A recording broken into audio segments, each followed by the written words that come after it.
Agbana. That matter is dismissed on plaintiff's motion without prejudice. Red Shield Rentals versus Nadira Hope. David Fantier on behalf of the plaintiff. Is she here? Hello, There she is. Hello, Miss Hope. How are you? I'm doing well, thank you. How are you? I'm doing fantastic. All right. I think we're about to change that, Your Honor. Right from the jump, you can feel the weight of this case. This isn't just another landlord-tenant dispute. It's a collision between rigid funding limits, a struggling tenant, and a judge who clearly doesn't want to see someone fall through the cracks. We've got missed assistance deadlines, capped emergency funds, and a tenant facing eviction while waiting on disability approval. The question now is simple but powerful. When the system runs out of options, does compassion still have a place in the courtroom? Stay with us because this case takes an emotional turn no one expects. This is a case that I've been dreading all week. We actually found out from SOS last Friday that her case was denied because she received ESG earlier and she received barrier busters earlier. So she's at the 3,000 ESG limit and she's at the $5,000 county limit. I spoke to Kara Painter at SOS and I requested that they appeal that directly to the county. And they did that not once, but twice. And Kristen at the county denied it. I actually had a very nice conversation with Ms. Hope to see if we could come up with anything else. I've also got a call into, since the county can't help, even with new funds, because there's that county limit, I reached out to the state to see if maybe they could stretch the MISHTA funding. Ms. Hope and I had a very nice conversation Friday, trying to go over all possibilities. Because I think the last thing any of us want to do is evict Ms. Hope. So that's where we are right now. This moment is crucial to understanding the legal bind everyone is in. Emergency rental assistance programs like ESG and county funds have strict lifetime caps, and once those limits are hit, as they are here, the court's hands are largely tied. What's striking, though, is how hard both the landlord's attorney and the judge are trying to find alternatives. This isn't an adversarial free-for-all. It's a scramble to prevent eviction within bureaucratic constraints. But here's the hard question for viewers. Should rigid funding limits outweigh real-time hardship, especially when delays weren't caused by the tenant? Like I said, I know we've been trying to work with her. You've been very gracious to both parties. And anyway, I'll leave Ms. Hope. You want to add anything? So I have been waiting for Social Security disability to get back in touch with me since December. And it still says in the online system that they received my information in December and it's still in reconsideration. So I reached out to an attorney last week to help with the disability case. And so on Tuesday, I had a meeting with an attorney and they're going to move forward with helping me get the funds through Social Security disability or at least trying to get my application pushed through there.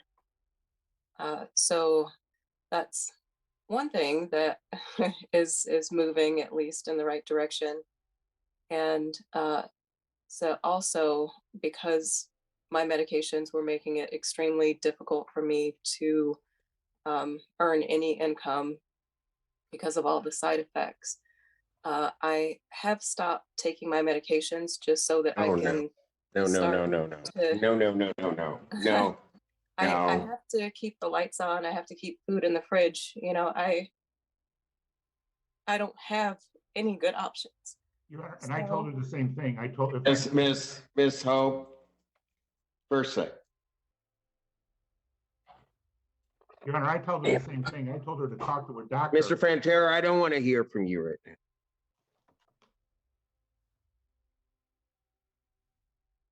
Ms. Hope, Yes, Your Honor. you're going to take your medication. I don't want you stopping that.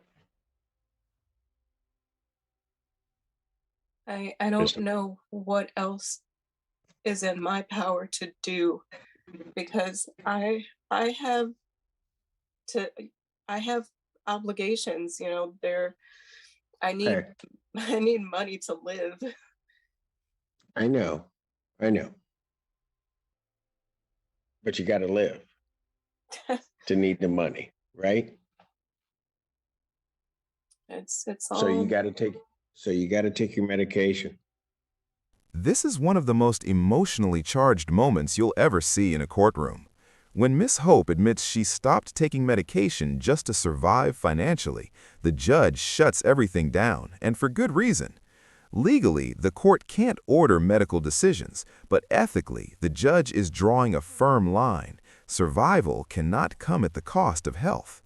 This exchange transforms the case from a money issue into a human one. Ask yourself, if you were in her position, would you have made the same impossible choice?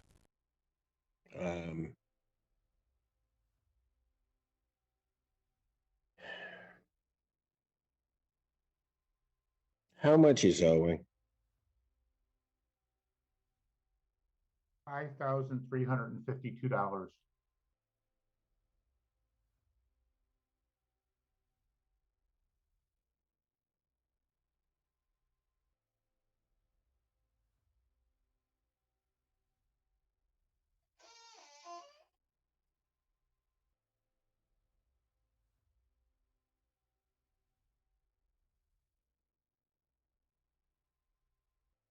Ms. Hope,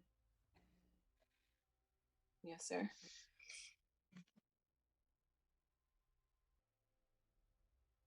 while back, what did I tell you? Not to lose hope. That's right.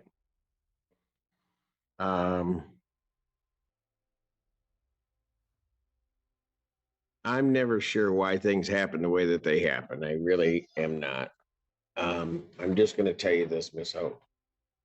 And there was a point this week that I was thinking about you, and because you're always in my prayers every day. So, Thank you. but I was thinking about you particularly, and a statement that what my mom used to tell me, and my grandfathers, and they came from my grandfathers, and that is, sometimes you got to make a way out of no way. I don't know what that always means, but I know that's what has to happen here. So first thing is, I want you to make sure that you're taking your medication. Okay. Second thing, we've called everywhere, and I'm going to adjourn this out, and we're going to figure out something. It's not happening this way. And so will you promise me you'll get back on your medications?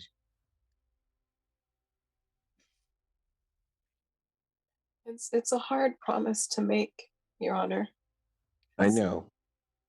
But I have to provide for my child, and I can't do that if I'm in pain and asleep all day. okay. All right. Then I'll leave it this way. I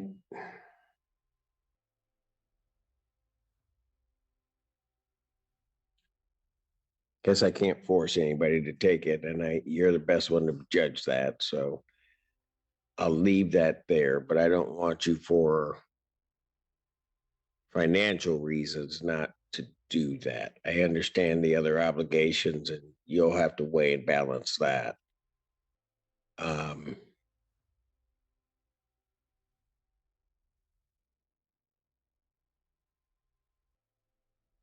going to give 2 dates here on this case. Is Mr. Fantera the same on the 5th and 12th? Yes, he is at 9 o'clock on the 5th and 12th. I'm going to set this for 2 hearings, the 5th, and also the 12th of May. I'll do this over the objection of plaintiff if they were going to seek judgment today, but I'm going to do it anyway. I was not. All right.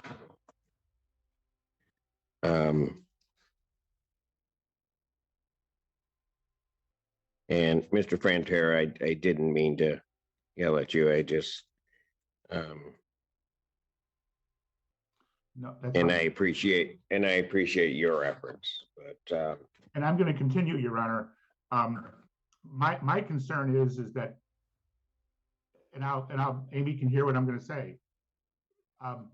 Ms. Hope, this should have been dealt with 2 months ago, because they knew then that she had already gotten that.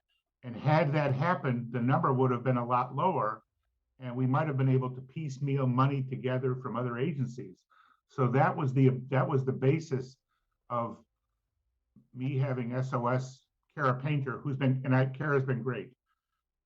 Going back to Kristen, basically saying this should not have been handled the way it was handled.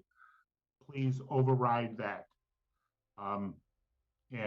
So maybe the court can do something. Mr. Fantera, I'll tell you this. I don't tend to get involved in those things, but I realize also that the payment and other things are part of this. They have become part of the court process. So, Mr. Fantera, if you need me to talk to somebody on this case, because I think you're right, had it been taken care, we'd be dealing with a different amount, and we would have a molehill instead of a mountain. So, if you need me to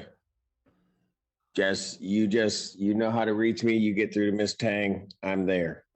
We're going to make this happen. The person, I'm told by Kara, and maybe Amy can tell me, that the person making this decision at OCED is Kristen Kunis, that it's her decision to make, and that she declined not once but twice to override both the 3,000 ESG limit and the $5,000 county limit. So I would imagine that anything needs to go back through her. Send Miss Tang an email indicating that it's on this case. Yep. And that if the court sees fit, that the court needs to make a call and talk to Miss Kunis. I'll be more than happy to do that.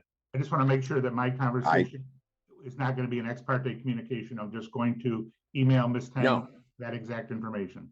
Just email Miss Tang, and now that Miss Hope knows that you're going to do that, if you just send a copy to her, that's fine. I'm going to do what I got to do. And I'm going to continue dealing with the state in the hope that I'm going to be dealing with Alice at DHS in the hope that the state can waive whatever limits they've got to try to help Miss Hope on this one also. So I'm going to continue doing what I'm doing. I just want you to know that. Miss Hope, anything else you want to say, ma'am? No, just thank you both. What did I tell you? You don't give up until I tell you to give up. You know, everything my mama ever told me was prophetic, and it was always right. So we're going to find a way to make a way out of no way. All right? All right. All right. Miss Hope, you take care of yourself. And as I always tell you, I want you worried about you and your child. I don't want you worried about this. We'll somehow or another we'll get this. Okay? Okay. All right. Thank you. In the end, this case isn't resolved with a judgment, it's paused with purpose. The judge adjourns the matter, overrides procedural momentum, and gives time for solutions beyond eviction to surface. Legally, no funds are guaranteed, but judicial discretion, empathy, and accountability take center stage. This case highlights a broader issue. When assistance systems fail or move too slowly, courts are often left balancing law with humanity. If you found this case as powerful and thought-provoking as we did, hit that like button, share your thoughts in the comments, and don't forget to subscribe for more jaw-dropping courtroom breakdowns. You're welcome. God bless you. God bless you.